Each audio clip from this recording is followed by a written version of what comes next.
all of you to the session of the 5-day faculty development program on Introduction to Indian Knowledge System, incorporating traditional knowledge and intellectual property rights, organized by the Bharat Vidya Prayojana Division of IGNCA, Ministry of Culture, in collaboration with NSS College Pandalam and Chinmaya Vishwavidyapeetham, Kerala. Without much delay, let's begin the session with a silent prayer for 1 minute.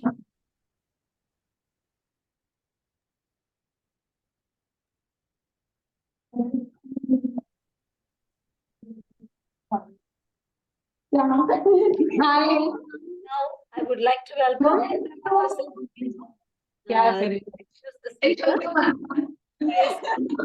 Director, Assistant Director, Research Wing, BVP, and also the convener of a faculty development program. Welcome, sir. Thank you. Thank you, ma'am. It's my honor to reintroducing Dr. Sampath Kumarji, as Dr. Sampath Kumarji was our chief guest for our inaugural session. Just we had it for 5 o'clock. Our session commenced with the enlightenment keynote address by Dr. Kumar, shedding lights on Indian knowledge system. I extend my sincere gratitude to him illustrating our further on this profound subject, and it's my indeed to pleasure to reintroducing him. Dr. Sampath Kumar is an esteemed scholar holding PhD in lexicography, boasting 23 years of research academic experience. His expertise span Sanskrit literature, Sahitya, Alankara, Ramayana studies, etc. Dr. Kumar specialized in Indian knowledge system, actively advocating for his integration into academic discourse to deepen our understanding of culture, heritage, and traditional wisdom. Currently, Sir serves as an assistant professor and head of the School of Linguistics and Literary Studies at Chinmaya Vishwavidyapeetham, Ernakulam. Sir, with Kumar, Doctor's extensive knowledge and dedication to promoting IKS, our exploration of Indian knowledge system in this FDP promised to be enriching and insightful. Once again, I introduce, sir, please enlighten us in this FDP. Thank you all. Sir. So I think my voice is audible. Yes, sir, you are clearly audible. Very good. And are you all able to see the slides? Yes, yes, sir. Yes, yes. Okay, fine. So let me start with thanking each and every one of you present here. I could see nearly 200 people who are joined to attend this FDP. It is indeed very much encouraging to see so much of people who are interested in learning Indian knowledge system, which has become a buzzword right now, and particularly after the implementation of New Education Policy 2020, this Indian knowledge system is gaining popularity. So today I'm going to talk on exploring Indian knowledge systems, a comprehensive overview of domains and significance. So before I start my presentation, let me start with some quiz.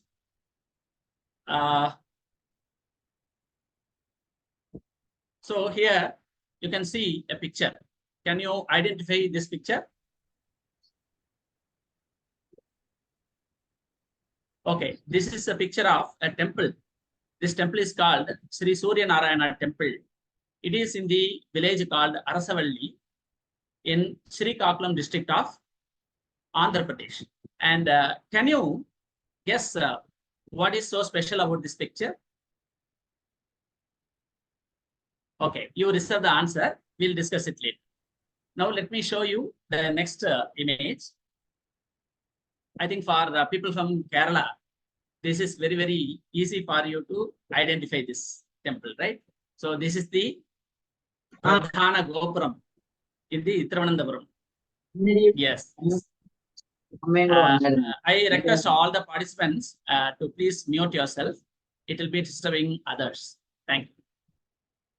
Okay. So what is so special about it?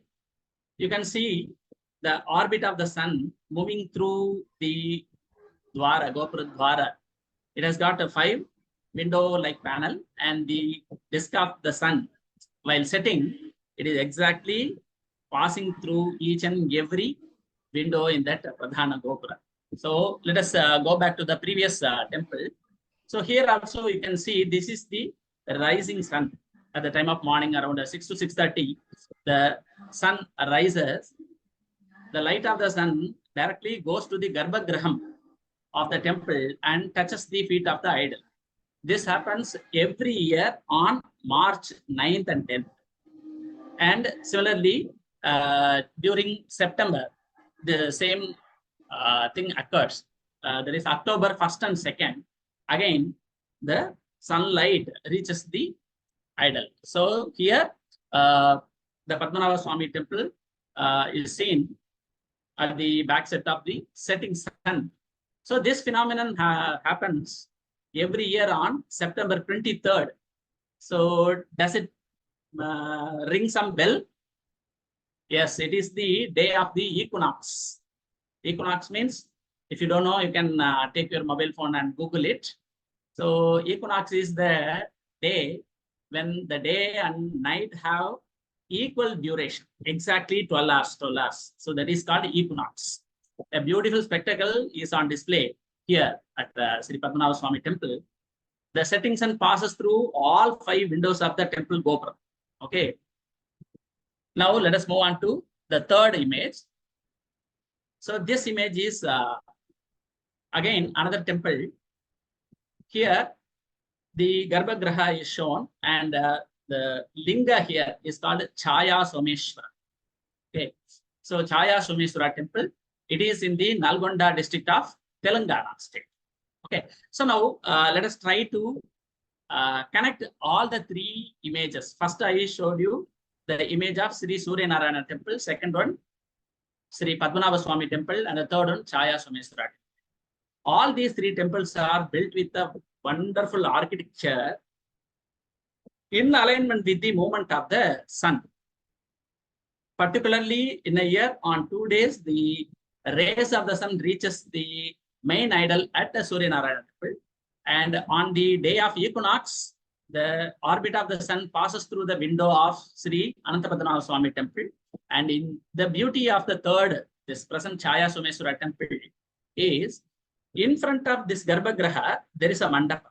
And in that, there are more than 12 pillars. The light comes through these 12 pillars, and all the 12 pillars, they form a uniform chaya. And this chaya falls on the Shivalinga. That is why the Shiva here is called Chaya Someshwara. The pillars in the Ardhamandapa and open space near the central Shiva shrine were designed and placed in the temple in such a way that it is an architectural wonder. They have placed the pillars in such a way that to cast a unified shadow on the Shivalinga throughout the day.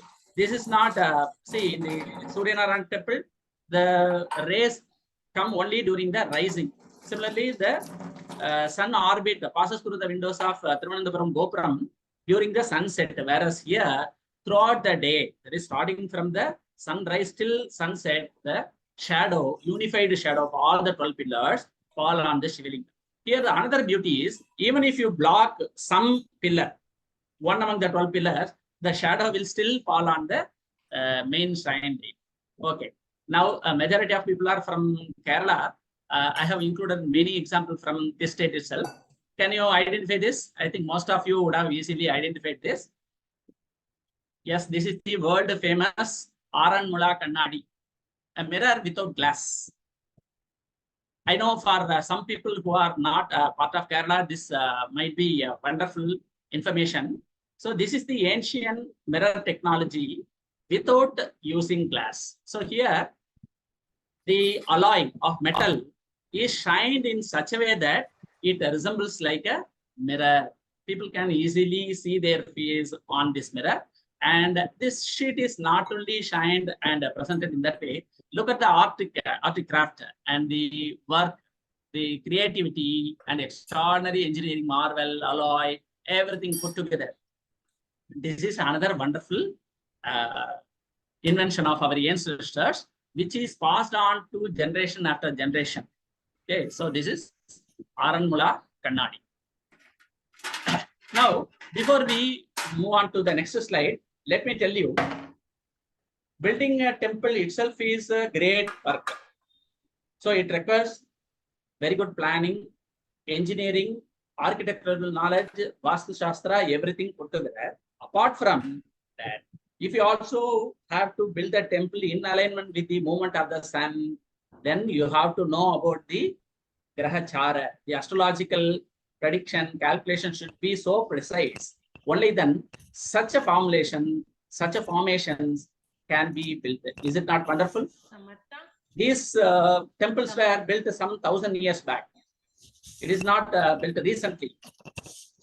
Some 1,000 years back, when the people in the other part of the world were thinking that the world is or the earth is flat, they were thinking about flat earth concept.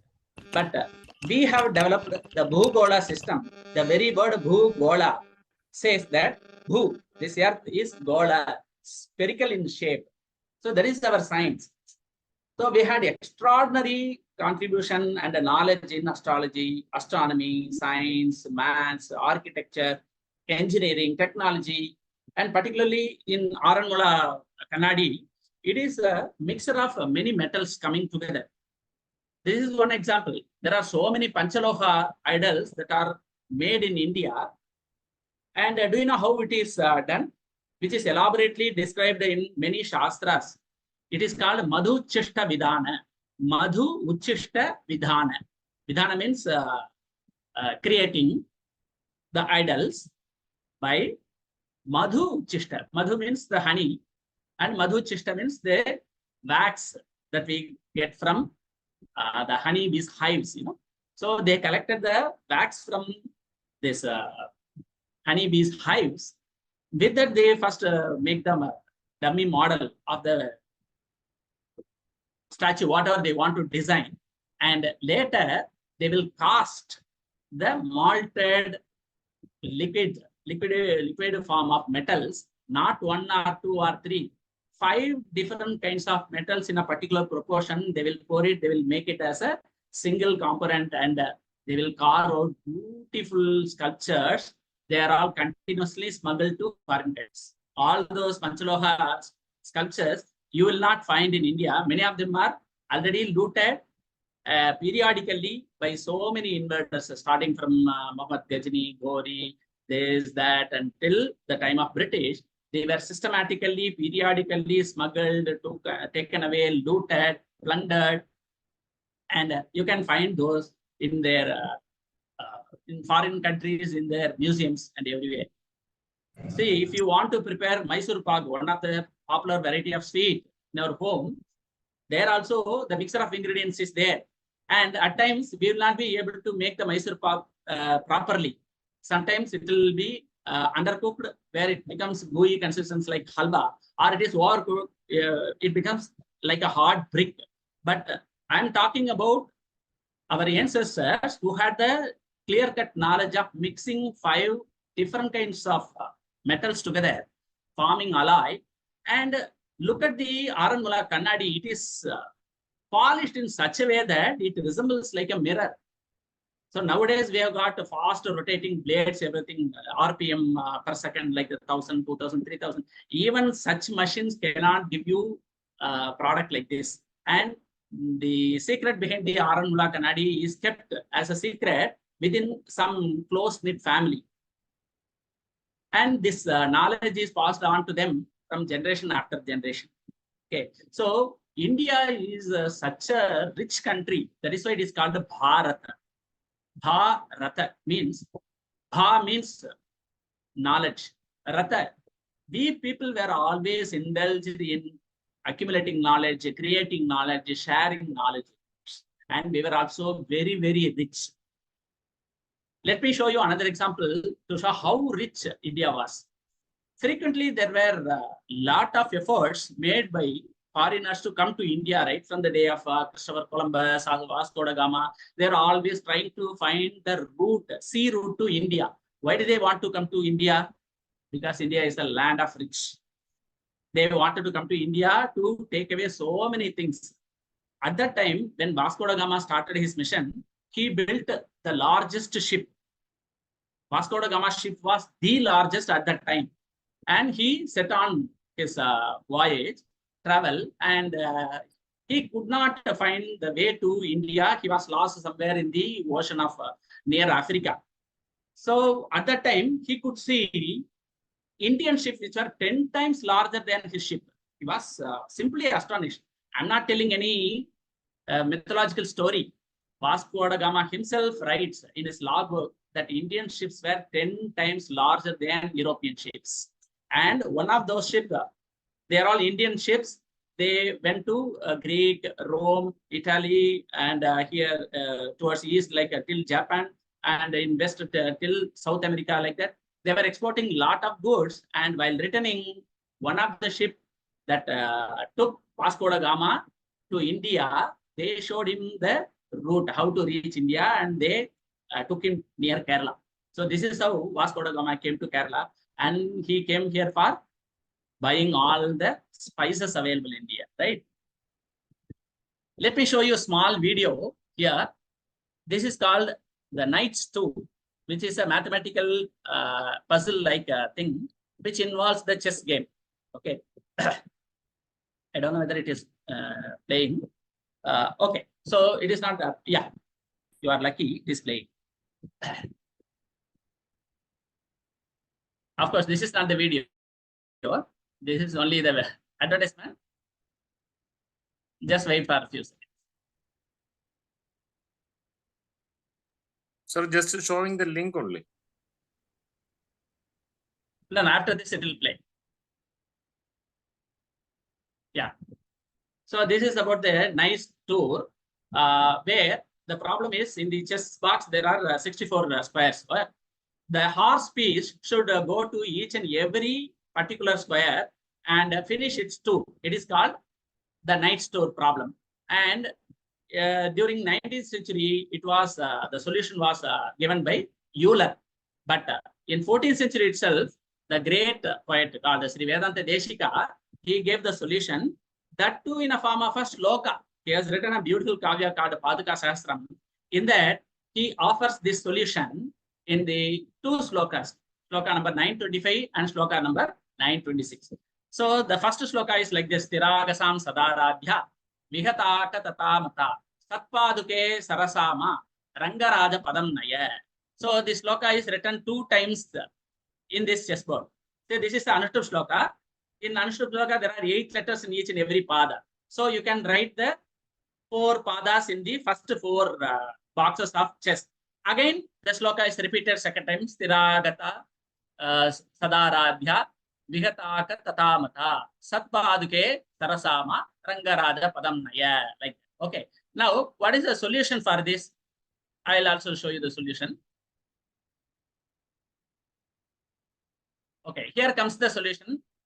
The solution is also in the form of sloka. Sthita Samaya Rajatpa Gatara Madake Gavi Duram Hasam Sannatada Sadhya Tapakata Tarasara. So here you can see the animation is moving in the form of horse, and it is completing the tour. If you come here, you can see how it is beautifully coming. Okay, let me stop this. Let me go back to my presentation. 1 second. So nothing was showing. Nothing was showing. Oh, okay. Maybe I will share the link later, so you can check in your. Is it shown? My is the slide visible? Yes, sir. Yeah, now it is visible, sir. Yeah, we are back to Okay, slides. okay. Yeah, I think that YouTube is not playing perfectly. Okay, no problem. So what I was trying to say is, India was such a rich country. Okay, this night tour problem, you can search in YouTube video. Just go there, night tour solution by Sri Vedanta Deshika, like that. You will get a lot of videos on this. There is not an issue. Just I wanted to highlight how creatively our ancestors were able to provide the solution. It is a mathematical solution, mind it, related to chess game, and they are offering a solution in a poetical manner, so that the solution is very, very easy for us to remember it. That is one of the greatest achievement made by our ancestors. They will define what is the value of pi. that too they will give the pi's value up to 31 decimals, and they will provide it in the form of a sloka. It becomes easier for us to take the knowledge, carry the knowledge without much difficulty. So that is why India was such a rich country with rich knowledge, with a rich tradition and wealth, everything. You just imagine, Muhammad Ghazini came to India just to plunder, just to loot India, not once or twice or 3 times. He came here repeatedly, 17 times he came here. And you know, he carried away so much of gold on the backs of horses and camels. It is approximately around 6.5 tons of gold. We have to remember a thing that India is not a great producer of gold. Okay, but still we have got a lot of gold. How? Because we exported the best quality. Industrial quality metals like iron, steel, zinc, indigo, cotton, and spices, whatnot. We were exporting all these to the entire world in exchange for gold and silver. So that is why India was a very rich country. And particularly, there was no matching with the quality of iron and steel that India has produced. Particularly, you might have known about the type of sword called Damascus sword. It's a very strong and sharp blade which is used in the warfare, right? Before the time of the gunpowder, guns and cannons have come into play, they were initially fighting with javelin and swords, right? So the sword should be very strong, and it was the very popular or the best quality of sword is called a Damascus sword. And that sword was built with wood steel. And that wood steel comes from India. Actually, the steel name is called Urukku. Urukku in Tamil, and which is called Ukku in Canada. And the word went to Western country, they could not pronounce the word properly. They started calling it wood steel, like that. That is the quality of iron and steel India has produced. And the next thing, zinc, you know, when the entire world didn't know about zinc, at the time India was exporting zinc. The problem with zinc is the zinc has the melting point of 400 degrees Celsius. And it comes to the boiling point after 500 degrees Celsius. So if in open condition, if you further heat the metal, what will happen? Zinc becomes zinc oxide. So we have to cast the metal in between 400 to 500 degrees Celsius. So Indians were adopting a far-fetched, a very advanced system of reverse filtering it, somehow vaporizing the zinc and bringing it down, suddenly cooling and taking the metal. So this was the process invented by Indians, and they were exporting zinc. Similarly, indigo, cotton, spices, all these things. And at that time, India had around 25% of GDP. Today we are talking about GDP from 5 to 6, 6 to 6.5. We are feeling proud, right? But at that time, India's share in the world trade was 25%. This was after the plundering and looting of Muhammad Ghazini. This was the time I'm talking about, the 25% of world trade. That was before British rule. Then just think about the amount of wealth India will be having. Okay. And Indians were not only rich by wealth. We have enormous knowledge system and systematically contributed to the world. So many inventions, so many contributions, like infinity. The concept of infinity is given by India. The concept of zero. In fact, Einstein once told, thanks to the Indians for teaching us to count, because the number system was invented by India. And Sushruta, he demonstrates the plastic surgery. During those time in warfield, loss of organs is quite common. And in punishment also, they used to cut the nose. So Sushruta developed a plastic surgery system called a rhinoplasty. He will cut out the flesh from the forehead and create an artificial nose. So he is a pioneer in plastic surgery, astrology, astronomy, whatnot, Ayurveda, so many things. But all these things, Indians lost all of a sudden. we lost all the knowledge all of a sudden. That is because as far as our Indian way of education continued, the Gurukula system continued, the knowledge was systematically passed on.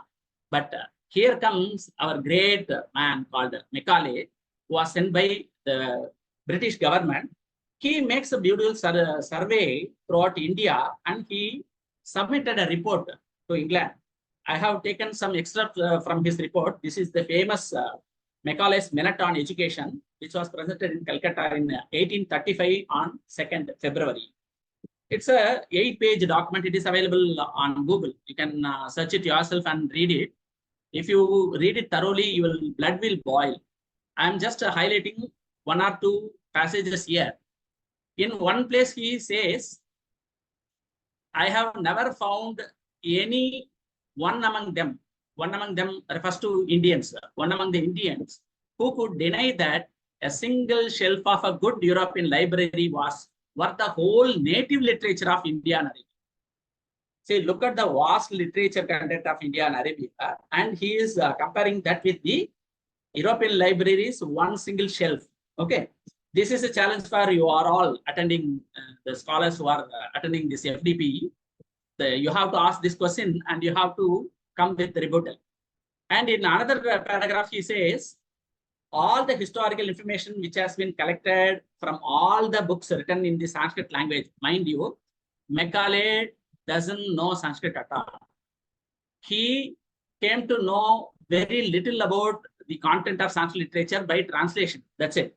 Even he didn't go through the entire translated literature, but he assumes, he jumps to conclusion, all the historical information which has been collected from all the books written in Sanskrit language is less valuable than what may be found in the most paltry abridgments used at preparatory schools in England. He is comparing the entire literature of India to LKG, UKG syllabus, preparatory schools in England. That's how he says. So this is another false accusation on Indian system, that we do not have history, we do not maintain, record anything. That I will clarify later in my lecture.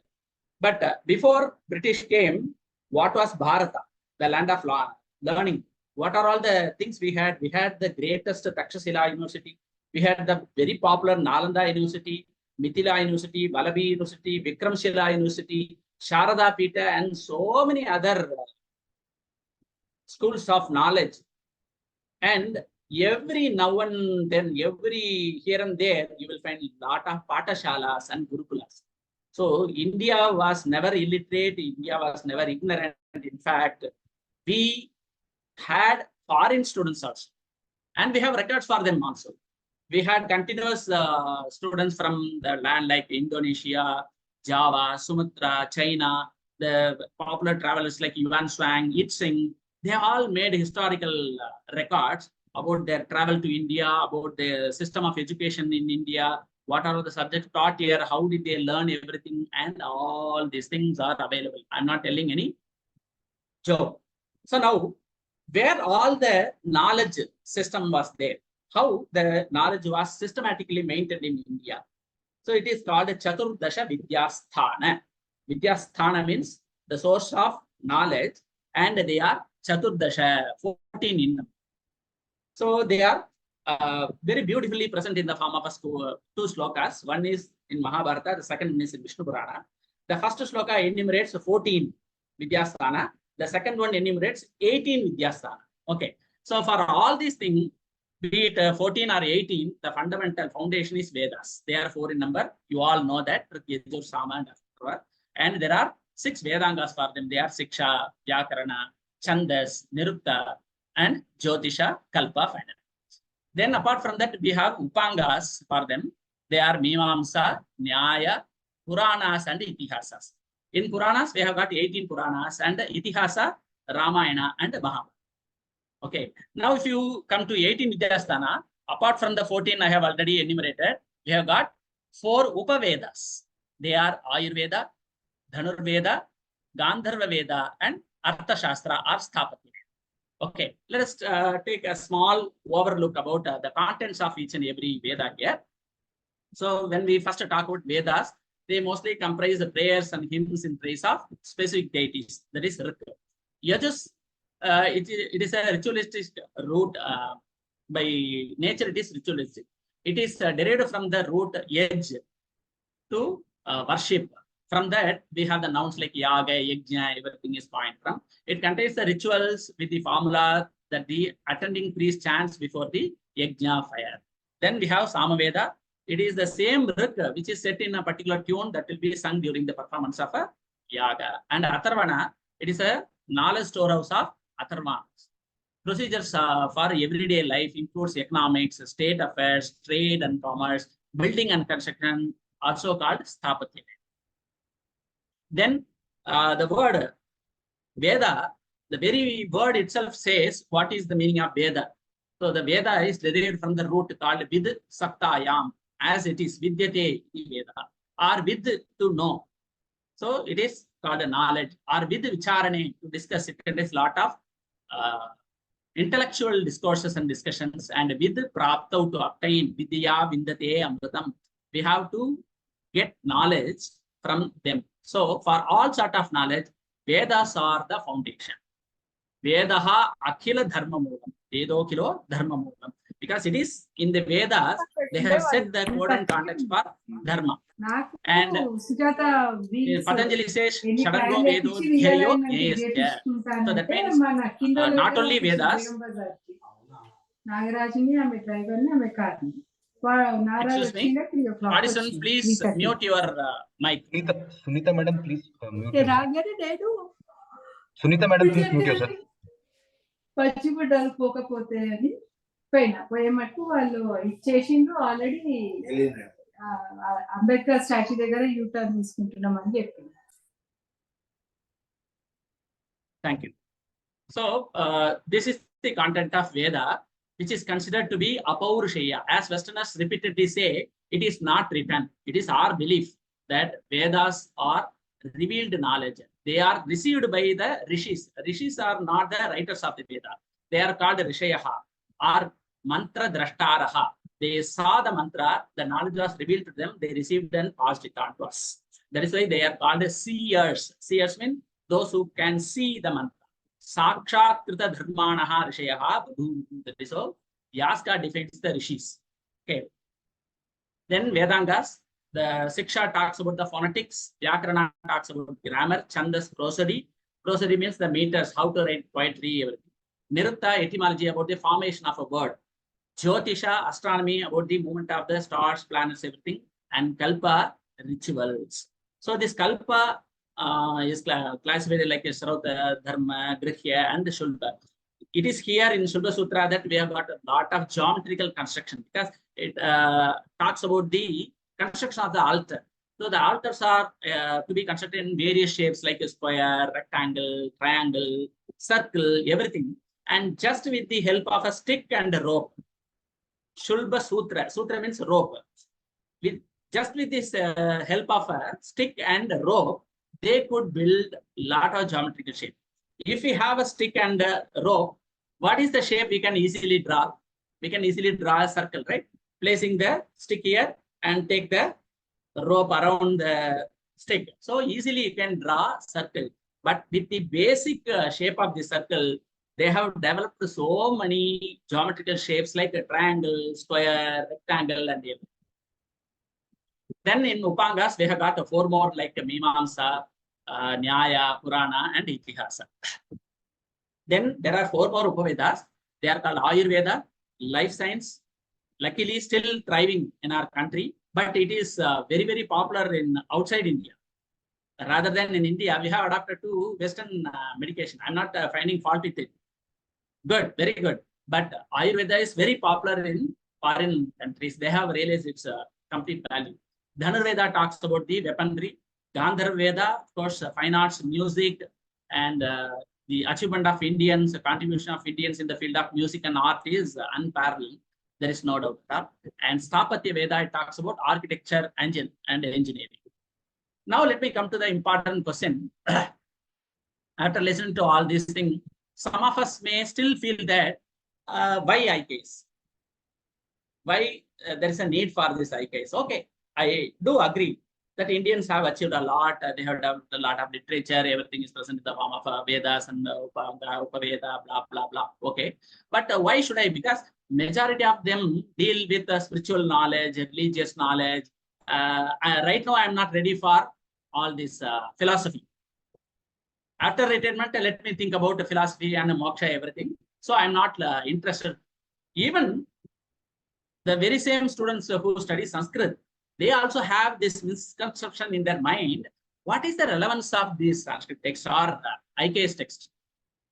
Because IKS is not only present in Sanskrit, it's also present in other languages and other native or regional languages. It is present in the form of traditional knowledge. So being the situation, this misconception is still hanging in majority of the students' mind, that what is the relevance of IKS? Let me show an example. Say, for example, when I teach Ramayana in my class, students will ask, what is the profit? What is the point now learning about Rama, the history of Rama? Okay, it is some mythological story. By the way, what is the meaning of mythological? It is based on two words, right? Myth and logos. Logos means science, and the other word is myth. Myth is nothing but mithya. It is a Sanskrit word only. The word has gone to English. You can find a lot of such words in English. The jewelati, jewel, that is their jewel. The ornament we are wearing. Like that. I can go on telling so many examples. Let me come back to the point. So myth comes from the word mithya. That means which is not true. And logos means science, which talks about truth. So there is an oxymoron, right? The two words are not gelling with each other. How can there be a science of falsehood, right? So Puranas and Itihasas, they are not false narration or some imaginative narration for that matter. We all should know. If you don't know something, please don't read the translation. You go and search the word itself. Sanskrit is like an open book. It will give you all the knowledge. See, if you doubt the word itihasa, go and search the word. What is the meaning of itihasa? It is a beautiful word, iti-ha-asa. When you combine that, it becomes itihasa. So what is the meaning of iti-ha-asa? Thus it was. In other word, history. So previously I told you, Indians were poor in recording our history. And here comes the strong rebuttal. We have a strong record in the form of itihasa. Itihasa. Thus it was. That is how it happened. And Puranas, all the Puranas, they narrate the history of so many kings, so many rishis, and so many important personalities. So if anybody hereafter accuses us that Indians do not have original history, don't agree that. You tell them on face that we have our own history in the form of Puranas and Itihasas. And please don't think that Itihasas are imaginative narratives. Let me give one example from Ramayana. Ramayana happened some 7,000 years back, 10,000 years back in Purva Yuga, like that. There are so many. Let it be. I'm least bothered with the time, whenever it would have happened. But let me deal with one important thing here. In the Ramayana, there are three key characters, important characters. They are contemplating on suicide. Suicide is a very traumatic thought. It is a stigma in the society. But again, there are three key characters in Ramayana which thought about suicide in because of their situation. The top three characters are Rama, Sita, and Hanuman. Okay, let me come in the chronological order of the events. First, Hanuman. Hanuman goes to Sri Lanka in search of Sita. He could not find her. So he immediately thinks that he has failed in his mission. Now he thinks, now I cannot go back to Kishkinda and tell the news that I have failed in the mission. That means Sugriva will be upset. And once there is no news of Sita, Rama will not stay. If Rama dies, then immediately Lakshmana will give up his life. Then Sugriva will not hold on. Because of that, Angada will die. Then the news will go to Ayodhya. All the three queens will die. Then the majority of people, like that, it is a cascade of suicides. So Hanuman decided that instead of me going back and telling the disappointing news, let me stay here, let me do upavasa, and I will die here. So that it ends with one. All the people will be still thinking, waiting for Hanuman. One day he will come, one day the news will come, one day the good news will come. Like that, they will continue to live with the hope of some good news. So he thinks about, Hanuman thinks about suicide. But later, he regains his common sense, he uses his intellect, and he employs the technique which is even now employed by the psychiatrist. That is called auto-suggestion. He talks to himself.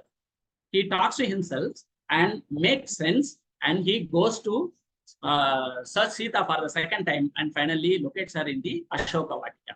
So, is it not relevant today? The practice employed by Hanuman is even relevant. Now, let us consider the case of Sita. When Hanuman goes to meet Sita, at that time Sita has lost all the hope. So she also decides to commit suicide because the next day Ravana will come and he will kill her. So before that, she wants to end her life. So she is about to commit suicide. At that time, Hanuman comes there and saves Sita. This is called a timely intervention technique to stop the suicide. And the third one happened with the Rama. This happened during the wartime when Lakshmana was attacked by one of the arrows of Ravana. His wounds, he falls down unconscious. So Rama mistook that Lakshmana is killed. So he starts crying and he decides to commit suicide. So at that time, there was a physician from the side of Rama's army. He is called Sushen. He comes and takes observation. He observes Lakshmana and he finds the vitals are still there.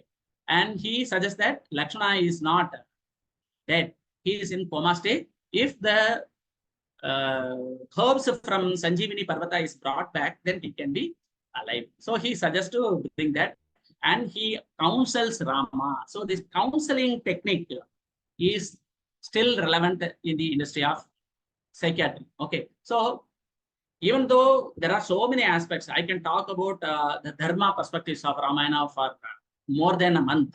I can talk about the leadership quality of Rama. I can talk about the CEO quality of Hanuman. Like that, there are so many things. But one example to show that the itihasas are still relevant. Similarly, there is another misconception that majority of our IKS content, they have only spiritual in nature. Either they talk about a puja or only useful for purohits to do some mantra japa, to do some homa, yaga, these are used in the temples, or it may contain some dogmas like superstitious things. But let me give another example. Sayanacharya, he writes the commentary for the Vedas. So there is a sukta on Surya Devata. While commenting upon the mantra, he says that yojananam sahasram dve dveshate dvecha yojane ekena nimishardhena kramamana namostute.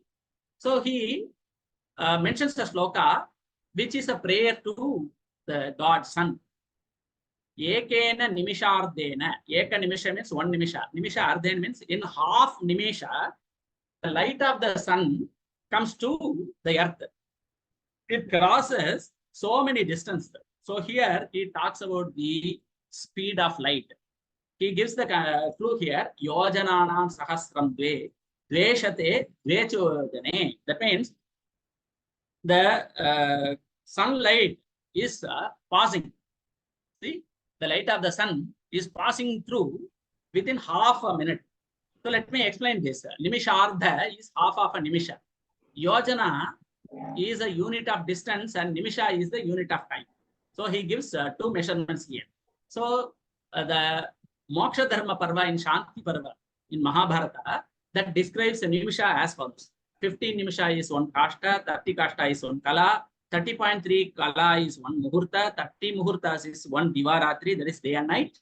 So we know day and night is 24 hours. So we get 24 hours is equal to 30 into 30.3 into 30 into 15. That is the total nimisha in a day. That is 409050 nimisha present in 24 hours. So again, we know that 1 hour is equal to 60 into 60, that is 3,600 seconds. So 24 hours is equal to 24 into 3,600 seconds. That gives you this calculation. 409050 nimisha. So if you convert that into second, 1 nimisha is equal to 0.2112 seconds. This is 1 nimisha. If you come to half nimisha, we have to divide it by 2. This is a very simple calculation, right? So the value is 0.1056 seconds. Now let us consider about the distance the light of the sun travels here. Okay, so there are different measurement given available in the Vishnu Purana. 10 paramanu is 1 parasukshma, 10 parasukshma is 1 trasarenu, 10 trasarenus is 1 maharajas. Like that the table goes on. And finally, we come to the Gavyuti. 4 Gavyutis is equal to 1 yojana. Okay, so this yojana can be converted into our modern measurement like miles. So 1 yojana is equal to 9.09 miles. So if you calculate what is the value of the speed of light in modern units based on the value given in the previous sloka by Sayanacharya, yojananam sahasram dve, that means 2000s. Dve shate, 200. Dve cha, so 2202 yojanas in half nimesha. The light of the sun, the ray of the sun passes 2202 yojanas in half nimesha.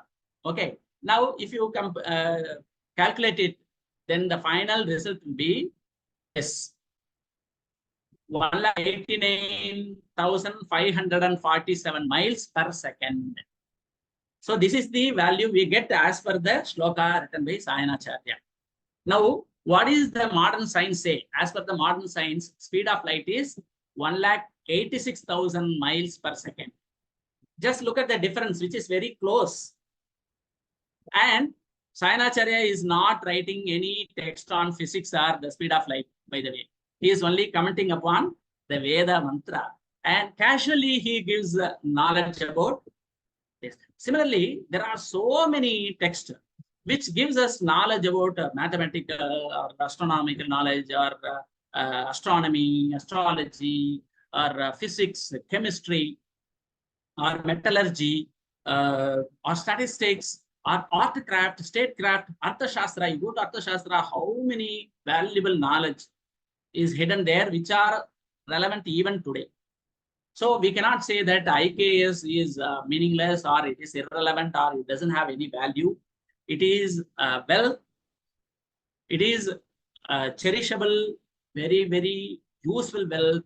So what we have to do is we have to learn them, and we have to learn them properly and apply in our day-to-day walk of life.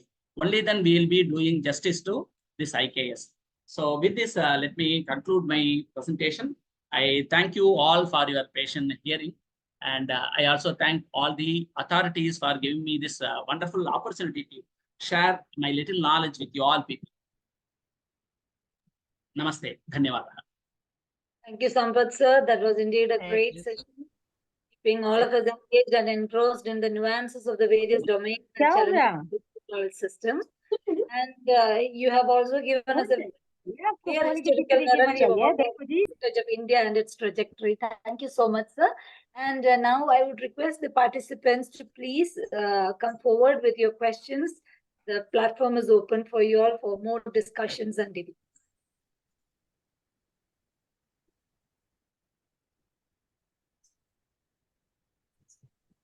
Good evening, sir.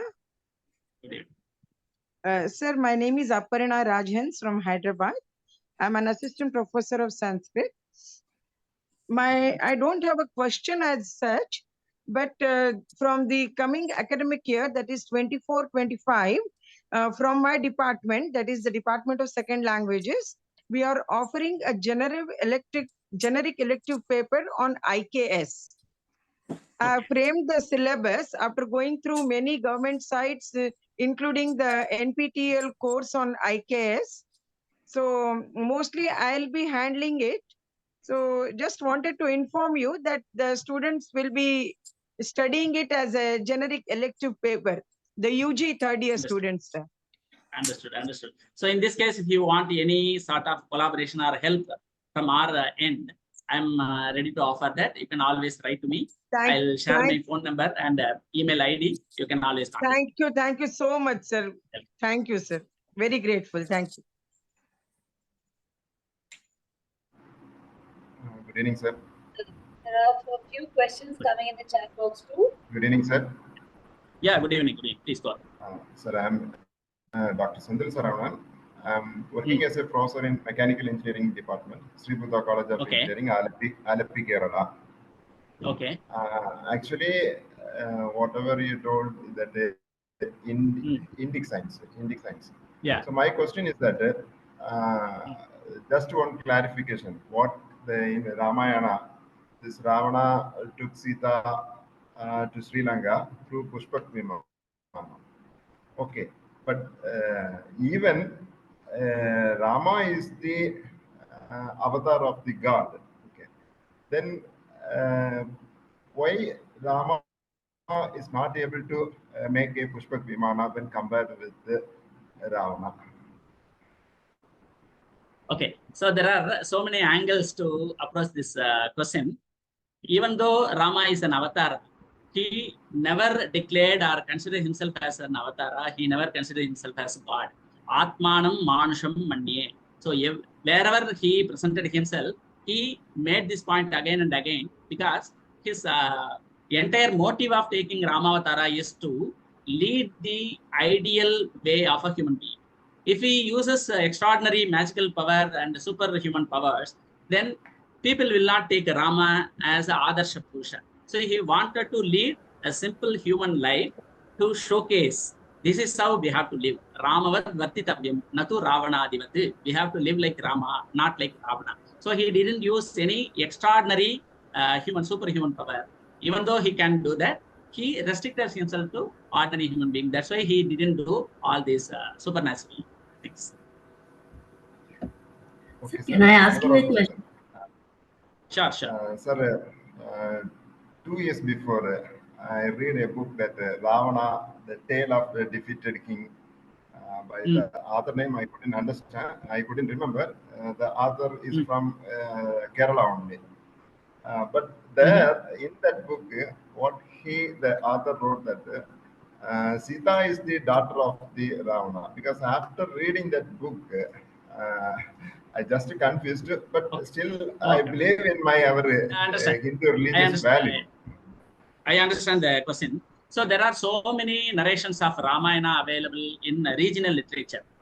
But whatever is authentic, that is the one and only Ramayana that is written by Valmiki Rama. The Ramayana written by Valmiki is the authority, is the authentic one. In regional versions, there could have been some changes in narratives to bring in novelty or for some other reasons. So maybe the thing you are quoting, Sita is the daughter of Ravana, that comes from some Sthala Purana or something like that. So you need not be confused by that. If you want the clear, correct, authentic information, we have to go to the original text. Valmiki Ramayana gives you all the details. Thank you. Okay, sir. One more question, last question, sir. Sir, actually, I am residing in You can stop the sharing. No, I didn't share anything, sir. Somebody is showing. Okay. Okay. Okay, please go ahead. I am living in Alleppey district of Kerala. So nearby nearby native is that name. The place name is the Nooranad. The place name is the Nooranad, and 5 kilometers away from the Nooranad, there was a temple named as the Duryodhana temple. And in nearby Kollam, there is another one temple named the Sahuni temple. But after doing some research, some of the literatures from the Tamil writers, even I am also Tamil person. Tamil literatures are showing that I'm coming to the Mahabharata, sir. This Mahabharata is happened in Kerala only. So the name Nooranad is the name from the Noor, that is 100 Nad. And that is the why the nearby temple is that Sahuni temple and the Duryodhana temple. A little bit confused with that. And simultaneously from 150 kilometers from Alleppey district, Alleppey, there is another one place, is the Jadayupara. Jadaipara. That is the famous pilgrimage center in Kerala. The Jadaipara is named after that Ravana defeated the Jadayu, and the feather of the Jadayu is somewhat long. It is long for some kilometers. So there is another one place name is that Chirayinkil. The exact name is that not Chirayinkil, it is a Sirayinkil. That is the land under the feather. So somewhat confused how this Ramayana and Mahabharata is related in Kerala, especially in the Dravidian area. I understand. See, Ramayana and Mahabharata are two popular stories of India, and the tradition is continuing throughout India. So you can see the connection of Ramayana and Mahabharata and throughout all parts of India. So that need not confuse us. Another city is created or villages named after some events in Ramayana and Mahabharata. We have to take. But the original Mahabharata happened in Hastinapura only, near Delhi. Okay, sir. Indraprastha is Delhi. Yeah. Okay, thank you, sir. Thank you so much, sir. No, sir. Tania Alfonso George. She is asking 2 or more questions. Yeah. I have displayed that. Yeah. How can we disseminate the hidden knowledge of Indian knowledge system to the common man and increase the awareness of these very intricate and intriguing knowledge system? Can we place common grounds between Western knowledge system and still maintain our identity by placing back? See, our concept is Ano Bhadraha Kartavo Yantu Vishwataha. We never denied knowledge from outside. Ano Bhadraha Kartavaha. Bhadraha. May the right knowledge, true knowledge, or real knowledge flow to us from all the directions. That is our motive. So we have no problem in collaborating with Western knowledge system. We can very well take it if it is meaningful. But how to create the awareness, that is in our hand. Only now we have started. It will take another 50-70 years to convince all the people that there is really something available in IKS, and after convincing them only we can impart the knowledge. So it is not possible tomorrow that you can go and start teaching IKS. It will take its own time, but the awakening has happened and we have started our journey in the right track. So far we were traveling in the opposite direction. Luckily now we have started our journey towards the right direction. But the journey will be very slow and it's a long journey. We will definitely reach the destination. Again, the Bharata will become Vishwaguru. Thank you. Yeah. Can I, sir, ask you one question? I'm Dhvanisha. May I ask you one question? Sure. Please go ahead. Yeah. Sir, I'm Dhvanisha. I'm running a holistic center. And the thing, what you have said, this knowledge has to be spread. And I also feel that, and we have a collaboration with NIT Calicut also. Dwarkadish Holistic Center has got a collaboration with an NIT Calicut IKS division. With that, we have a podcast series, sir. And to spread this word, I'm inviting a lot of guests on that, podcast series, Bharatiya Paramparik Gyan, Vigyan. So my request is that, if, and I have made the request to Dr. This 1 minute, I have made the request to Dr. Sanjeev Panchal also and send the letter also according to whomever he has said. So my request is to spread this word. I am always available, and I'm, actively want to participate into this journey of spreading this our knowledge into the system. I'm really thankful to you for that. Great initiative. Sure. Hello. Any other questions? Yeah. Hello, sir. Can Please you go ahead. how is plagiarism process for Hindi and Sanskrit written articles which are written in Hindi and Sanskrit? Are you asking about some plagiarism tools, software to check in Hindi and Sanskrit? Yes, sir. Yes. So the plagiarism check is a Western concept. Western concept is, this is my invention, my knowledge. I don't want to share with anybody. If anybody wants to use my knowledge, let them pay. This is Western style. Whereas our knowledge is Sarve Bhavantu Sukhinaha, Sarve Santu Niramayaha, Sarve Bhadrani Vashyam. If I know something, I am ready to teach all. So where comes the plagiarism? Only if you receive my knowledge, you will improve upon it. Of course, we never copied from this plagiarism is completely brought from Western style, and in India, it is not at all recommended and recognized. So there are no much software developed particularly for Indian software. We are in the initial steps. So it will some more time for us to create software. But Senthil Saravanan has raised the hand. Sir, I asked the question and sir has cleared my doubt, sir. Okay. Dr. Mahesh SK. Okay, sir. Sir, actually, Aves is one of the oldest civilization, Indus Valley civilization, and all these Nalanda, Tashashila, Purana, Idihasas.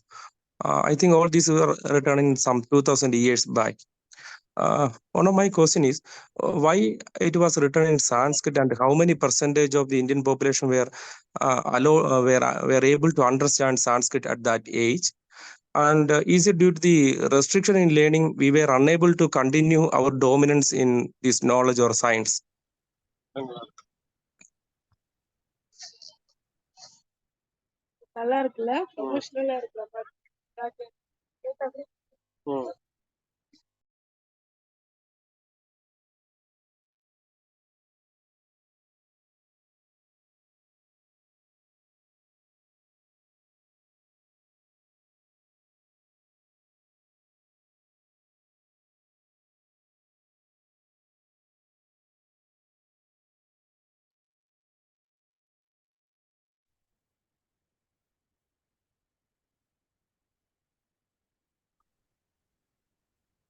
Namaste, Sampath sir.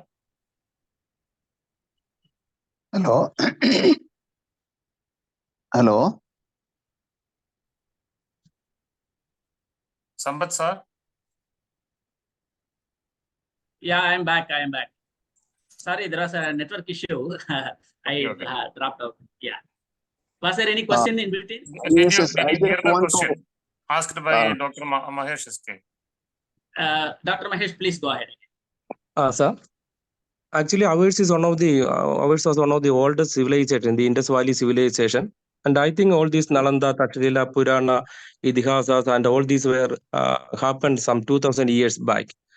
My question is, at that time, why it was written in Sanskrit, and how many percentage of Indian population were able to understand the Sanskrit? And is it due to the restriction in learning or understanding the Sanskrit, we were unable to continue our dominance in knowledge and science? This is another twisted history created by British. They only divided us in the name of caste, creed, language, culture, everything. They created the false notion that Sanskrit is only for the caste and not for others. Let me ask you a question. Ramayana is written by Valmiki and Mahabharata is written by Vyasa. Can you identify their caste? To which caste Valmiki belong to, or Vedavasa belong to? They are not Brahmins. Okay, so let me come back to the point again. There is a beautiful Mahakavya in Tamil, which is called Silapadikaram. And there is another twin Kavya for that. It is called Mani Megalai. In that Mani Megalai Mahakavya, a character from Kashi comes to down south, Tamil Nadu, and particularly to the border of Kanyakumari. At that time, it was neither Kerala nor Tamil Nadu. Together, it was a southern part of India. And he converses in Sanskrit with a particular character. So that is recorded in that. And in Ramayana also, Valmiki mentions about different dialects of Sanskrit. When Hanuman goes to Sri Lanka, he thinks himself in which language should I talk to Sita. Then finally he considers Manushi Miha Samskritam in Sanskrit language, which is spoken by a particular group. So that is that particular dialect I will adopt and talk to Sita, like that. So it is not restricted language at all. It was common for all, and it was division created by British only. Another myth that we have to rebuke. Thank you for that. Sir, Professor Devi Prasad, please ask, sir. Namaskar. Is it audible? Namaskar. Yes, sir. Yeah, Namaskar. Myself, Devi Prasad Misra. I am basically from IIT Kanpur. Okay. So this thing is that, of course, that see this you are talked about a lot of things, but what I'm having to say that, like, how to really steer the Indian knowledge system in a little systematic manner, because I'll just tell you the instances. For example, I'm having a course on the NPTEL, Introduction to Ancient Indian Technology, right?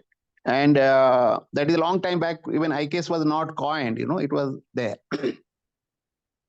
But today, question is how we can go about it in a little systematic manner, so that in the name of IKS, there is a lot of euphoria today. And as a result, it is also creating a lot of confusion in the minds of the people. Yeah, true. I understand. So the IKS contains 3 words: Indian knowledge system. Okay. So India, when we talk about India, it is not our present political India. When this knowledge were created and maintained, it was the Akhanda Bharat. So some contribution came from Pakistan, some from Afghanistan, which were part of India during the ancient time, right? So that is one thing we have to bear in mind. Second is knowledge. What is knowledge? That we have to define very clearly. All the knowledge that we claim is based on the Vedic tradition. Okay. Of course, there are also some philosophical traditions which do not accept Vedas, but they have also contributed for knowledge. So there are 2 kinds of corpus. One based on Vedic principle and another one non-Vedic fact. Okay. And system. In what system they are all maintained? So we have to follow the same system. First, we have to make the awareness among the people. We have to convince them that there is something in IKS. Only when they are convinced, they will come to learn it. Then we can open the gate and mind the vastness of the literature is so rich. You can bring anything under IKS. That's what I made in my presentation also. The Aranmula Kannadi also becomes part of IKS. If you talk about preparation of a particular achar, how to preserve that particular thing for years together, how to extend the shelf life of a particular vegetable by soaking or dipping it in the saline water. So that knowledge is a traditional knowledge. We have to learn them, we have to record them. Only then our intellectual property right can be saved and maintained. So as such, there is no system available, but the best system is we have to start from LKG. We are now teaching for higher education students. In higher education students, Swayam platform, MOOC courses, all these things are there. Okay, well and good. That's why I told you already, we have started our journey in the right direction. Okay, it is a long journey, it will take long time. So we have to catch them young. In the LKG itself, we have to start the IKS and gradually we can develop it. So it will take time, definitely another 30-40 years, I believe. Next question, please. Sampath Kumar ji, Professor Dev Prasad Mishra from IIT Kanpur, and now I think he's working in a technology, Science and Technology Institute at Kolkata. I know him personally, and he has been working for many years in the exploring the Indian basis of science and technology. Adding to him, I wish to ask 2 questions. Indian knowledge system. Indian knowledge systems existed. It was great. But what is its relevance today? Any new knowledge is being added. Yeah. That how can we incorporate the validated Indian knowledge into the advanced 21st century knowledge system? I think Dev Prasad Mishra was asking. Okay. So in my presentation also, I made about the reference of Ramayana, how relevant it is. Let me give another example from science. In Ayurveda, there is a particular kind of preparation of medicine called a Rasaushadhi. Rasaushadhi is based on the preparation with mercury, where the metals are made into powder with the amalgamation of mercury. So this is called Rasaushadhi, and the final product may be in the form of Bhasma. So the process of Bhasma is so tedious and complicated that it is a manual process with a lot of effort behind it. But the effect of the medicine is so high, which is almost lost now. So such kind of knowledge is hidden in our Shastras. We have to bring back. Similarly, in the Rasayana Shastra of Nagarjuna, it talks about so many mixture of alloys and so making the cheaper metals into costly metals. All these things are being discussed there. We have to go back and find it out. Previously, there was a question about Pushpaka Vimana. Actually, Bharadwaja Maharshi, who is one of the characters of Ramayana, he has written a Shastra called Vaimanika Shastra.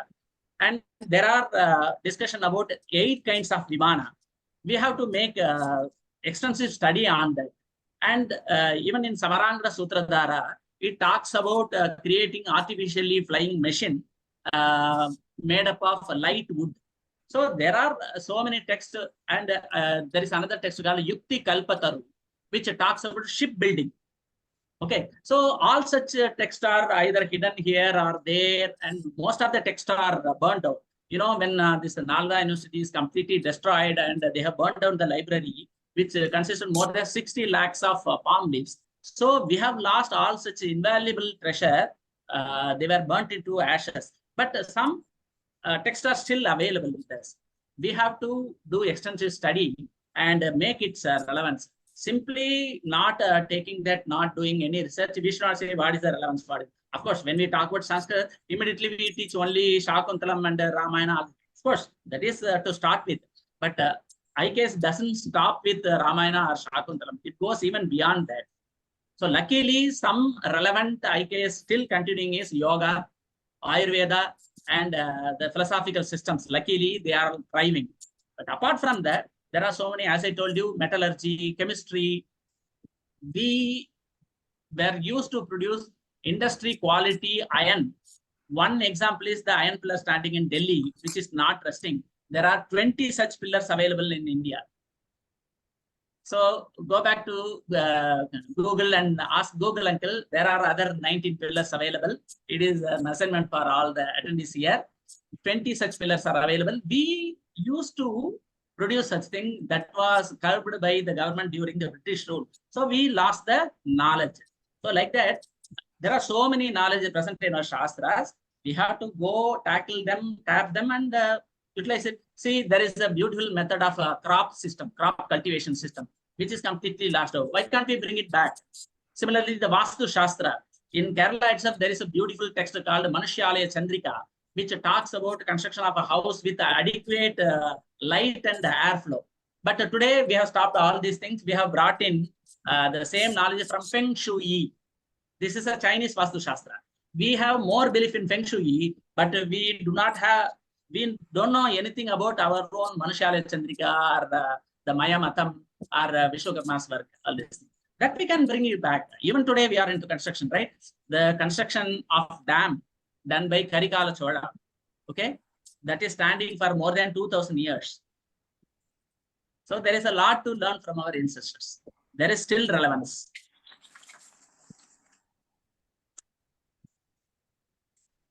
Any other questions? I think, sir, we have almost come to.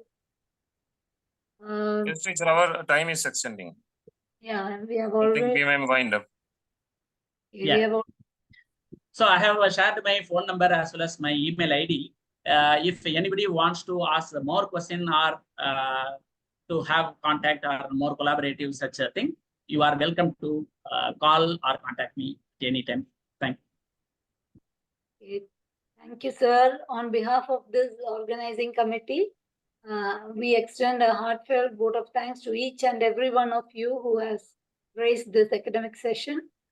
And we thank especially Dr. Sampath sir for his illuminating address. And your words have undoubtedly inspired us. And it is evident that your dedication and expertise has really triggered thought-provoking ideas in our minds. And we are eager to embark more on this enlightening journey with you, sir. Okay, thank you so much, sir. And I would also like to thank our the speaker who has introduced the main speaker, Dr. Sanjeev Panchal, Assistant Director, for introducing the speaker. Last but not the least, I extend our gratitude to all the participants. Your enthusiasm and eagerness to learn has kept this session live. And let this be a start, and let's keep this driving force to lead more towards the success of this FDP. Thank you all. See you all tomorrow, same time, 8 to 9. And good night, all of you. Teacher, many asked, is there any source